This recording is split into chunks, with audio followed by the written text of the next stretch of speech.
খুশি হয়, দেখে আমির খুশি মাল। ওনার কাছে এক সাংবাদিক বলতে, ভাই হুম্মাম কাদের যে একটা তকবির দিল এটা, তখন উনি বলতেছে এটা তো আমাকে দলের না। এই কথাটা বলেই তো বিএনপি ছাড়ছে, কারণ শহীদ জিয়ার বিএনপি আমার কলিজা, খালেদা জিয়ার বিএনপি আমার কলিজা, তারেক জিয়ার বিএনপি আমার কলিজা। কিন্তু এই যে মাঝে মাঝে দুই একটা পেঁয়াজ মারা কথা, ইসকনকে নিষিদ্ধ করার দরকার নাই, ইসকনকে নিষিদ্ধ করার দরকার নাই, ছাত্রদের নিষিদ্ধ করার সাথে সাথে ফখরুল ইসলাম আলমগীর বলল নিষিদ্ধ কেন করলো?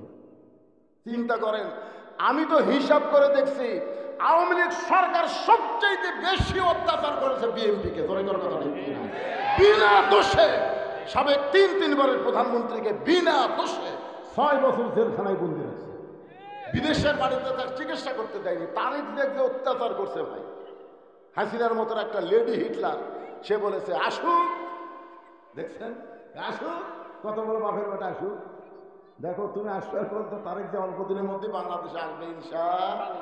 আমি বলতেছি কমপক্ষে 40 থেকে 50 লক্ষ মানুষ বিমানবন্দরে তারেক জিয়াকে স্বাগতম জানাবে। ধরে ঠিক কিনা?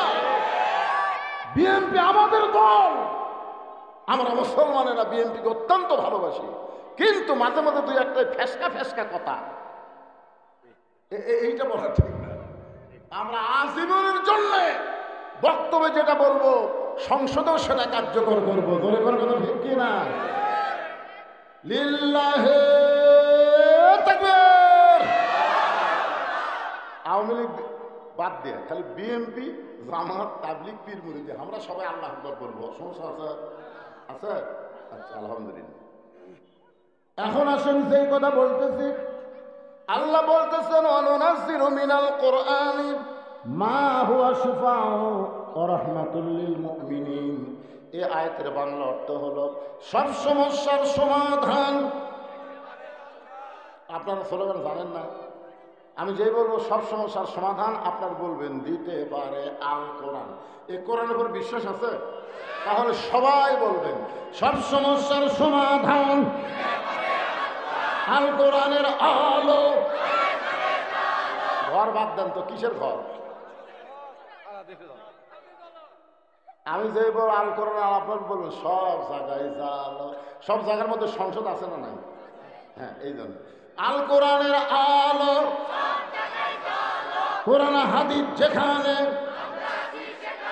দুনিয়ার মুসলমান লিল্লাহে তাকবীর। এখন আসেন আলোচনায়। রাসূল বলতেছেন বাইনাল আবদি ওয়াল কুফরি তারকুস সালাত। বান্দার কাফের মধ্যে পৃথক করার জিনিসটার নামই হলো নামাজ। তাহলে আল্লাহর বান্দা হতে গেলে 1 নম্বর লাগবে নামাজ। ধরে করে 1 নম্বর কি? আরো ধরে বলেন কি? আমরা যারা পুরুষ মানুষ 5 ওয়াক্ত নামাজ আমরা মসজিদে জামাতের সঙ্গে আদায় করব। আমরা যারা পুরুষ মানুষ খালি জুমার দিনে নামাজ পড়লে হবে না, 5 ওয়াক্ত নামাজ পড়া লাগবে মসজিদে। রাসূল বলেছেন মান তারাকা সালাতু মুতাম্মিদান ফাকাত কাফারা। ইচ্ছা করে একটা ওয়াক্ত নামাজ যারা বাদ দিবে তার অবশ্যই আল্লাহর সঙ্গে কুফরি করলো। আল্লাহর সঙ্গে কুফরি করার কোনো সুযোগ মুসলমানের, জোরে বলেন মুসলমানের, লা সালাতা লা ঈমানা। যার নামাজ নাই তার ঈমান নাই। লা সালাতা লা দীনা। যার নামাজ নাই তার কোনো ধর্ম নাই। আর এই নামাজটা পড়লে হবে না, এই নামাজটা কায়েম করার কথা কে বলেছে? আর নামাজ কায়েম করবে কে? কোনো মওলানার ওয়াজ দেওয়া হবে না। নামাজ কায়েম করতে গেলে ভালো মানুষগুলোকে ক্ষমতা পাঠাতে হবে। ভালো মানুষ 300 জন আমাদের বাংলাদেশের লাগবে, যাদেরকে আমরা সংসদে পাঠাবো। আর সংসদে গিয়ে তারা নামাজকে কায়েম আকারে বিল পাস করবে। ধরে কোন ঠিক কিনা?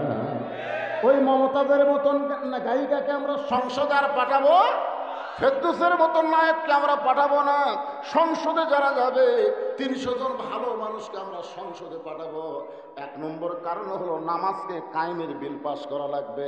আমাদের ছেলেগুলো যদি নামাজ পড়ে, তাহলে আল্লাহ কোরআনে বলেছেন ইন্নাস সালাতা তানহা আনিল ফাহশাই ওয়াল মুনকার।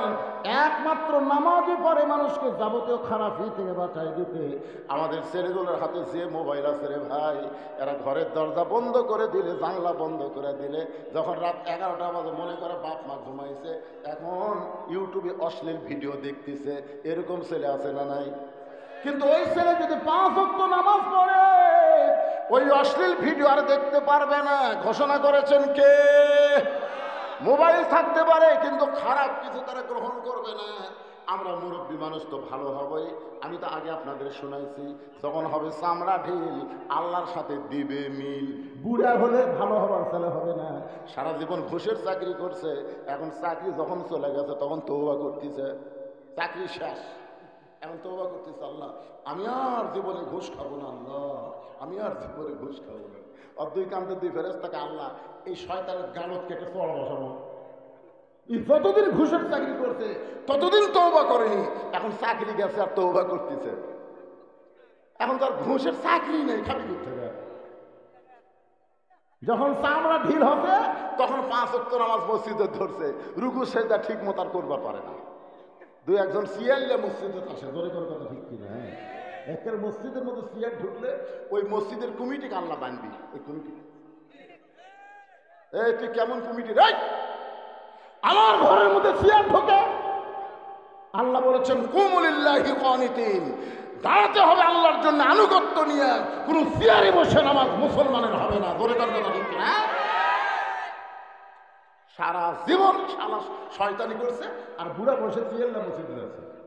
আপনি জানেন মসজিদে নামাজ পড়তে গেলে কাতার সোজা করা হলো কারিবুল ফরজ। জামাতে নামাজ পড়তে গেলে কাতার সোজা করা কি ফরজের নিকটবর্তী। এখন সিয়ারে বসলে আর পায়ের গোড়াকুটি, আপনি পায়ের গোড়াকুটি। এই জন্য আমি বলবো সরকারি চাকরিও আর নামাজ, নামাজ যেরকম সবসময় পড়া যায় না, সরকারি চাকরি সব বয়সেও করা যায় না। তাই আপনি 60 বছর বয়সে যতই সার্টিফিকেট ফার্স্ট ক্লাস নেন আপনি নিয়ে যান, তো বলবে কে ভাই সার্টিফিকেট তো ভালো, চোখের খবর কি? চোখ তো চশমা ছাড়া দেখি না। কানের খবর কি? জোরে না করে শুনবার পাই না। মাজার খবর কি? 5 মিনিট বসে থাকলে মাজা কটকট করে। সার্টিফিকেটটি পানি ভিজা শরবত করে খায়। তোর শরীরের যে অবস্থা, তোকে আর সরকারি চাকরি দেওয়া যাবে না। নামাজ হচ্ছে সরকারি চাকরির মতো আল্লাহর ইবাদত। 7 বছর থেকে নামাজের তালিম দেওয়া লাগবে, আর 10 বছর থেকে জোর করে নামাজ ধরানো লাগবে। জোরে করে কথা ঠিক করে কথা বলেন না কেন ভাই? হ্যাঁ, এই নামাজ সরকারি চাকরির মতো। মসজিদকে কেন্দ্র করে মাহফিল করতেছেন, খালি টাকা কামাই করে মসজিদের কি করবেন? কি করবেন? মসজিদের টাইলস লাগাচ্ছেন, সবকিছু লাগাচ্ছেন, কি করবেন? মসজিদকে সুন্দর করতে গেলে মসজিদের টাকা কালেকশন না, মসজিদের মুসল্লি কালেকশন করা লাগবে। ধরে ধরে কথা ঠিক না? হয়তো বলবেন হুজুর আমরা জুমার নামাজ পড়ি। জুমার নামাজ যারা পড়েন তাদের জন্য একটা কথা বলে শোনেন, লা তাকনাতু মির রাহমাতিল্লাহ, ইন্নাল্লাহা ইয়াগফিরুয যুনুবা জামিআ ইন্নাহু হুয়াল গাফুরুর রহিম। আল্লাহর মতো দয়া কেউ আছে? আল্লাহ হাসরের ময়দানে বলবে 5 ওয়াক্ত বাদ দিয়ে খালি জুম্মার নামাজ পড়ছো, আমি আল্লাহ তাদেরকে জান্নাত দিয়ে দিলাম, যাও। সুবহানাল্লাহ। পরে কোন আগে শুনুন, জুম্মাওয়ালারা সেই খুশি, জান্নাতের দিকে মারার ভিতর যারা দেখবে জান্নাতের দরজাতে একটা তালা, তো বলবে আল্লাহ আপনি আমাকে জান্নাত দিলেন, তো জান্নাতের দরজাতে তালা আছে, এখন কি করি? আল্লাহকে খুঁজে দেখ, চাবি তোর কাছে আছে। ওরা খুঁজে দেখবে একটা চাবি আছে, ওরা খুশি হয়ে তালার মধ্যে ঢুকাবে, ঢুকবে ঠিকই কিন্তু ঘুরবি না। না চাবি ঢুকিছে ঘরে, আল্লাহ চাবি তো ঢুকলো ঘরে না কেন? আল্লাহ বলতেছে ওর তালার মধ্যে 5টা দাগ আছে, তোকে চাবির মধ্যে 5টা দাগ থাকা লাগবে। দেখ তো দাগের খবর কি? আল্লাহ আমাকে চাবি তো তেল ফেলা, দাগ নাই। আল্লাহ 5টা দাগ কিসে? আল্লাহ বলবে 5টা দাগ হলো 5 ওয়াক্ত নামাজ। তো তোরা জান্নাত দেখছিস, এখন ফেরত আয়। জুম্মা পাটিনে খালি জান্নাত দেখবার পারবি, ঢুকবার পারবি না। জান্নাতে ঢুকবার গেলে 5 ওয়াক্ত নামাজ লাগবে। আসসালাতু মিফতাহুল জান্নাহ, নামাজ হচ্ছে বেহেশতের চাবি। জোরে কোন সুবহানাল্লাহ। এই নামাজ এমন একটা ইবাদত, রাসূল বলেছেন তা'বুদুল্লাহ কান্নাকা তারাহু ফাইন লাম তাকুন তারাহু ফাইন্নাহু ইয়ারাকা। যখন কোনো বান্দা নামাজের মধ্যে সামিল হবে ওই বান্দা তখন নামাজের মালিক আল্লাহকে দেখতে পাবে। আল্লাহ যদি দেখা সম্ভব না হয়, আল্লাহ তাকে দেখতেছে, এই বিশ্বাস তার কলিজার মধ্যে আসবে। পিঠের মধ্যে তীর ঢুকেছে হযরত আলী। সাহাবীকে বলতেছি, ইয়া রাসূলুল্লাহ, এমন ভাবে হযরত আলীর পিঠে তীর ঢুকলো, এই তীরের খাস তো গোস্তের মধ্যে আটকে গেছে। হুজুর, আমরা তীরের শলাকা ধরে টান দেই, হযরত আলী খালি চিৎকার করে, তীর তো বের হয় না। আল্লাহ রাসূল বললেন, সাহাবীরা, ওয়াজাত আলীকে কষ্ট দিও না, আলীকে অপারেশন করা লাগবে। তো বলে, হুজুর অপারেশন কোথায়? বলে, আলী যখন নামাজের মধ্যে দাঁড়াবে ওই সময় তীর বের করা লাগবে, ওই সময়।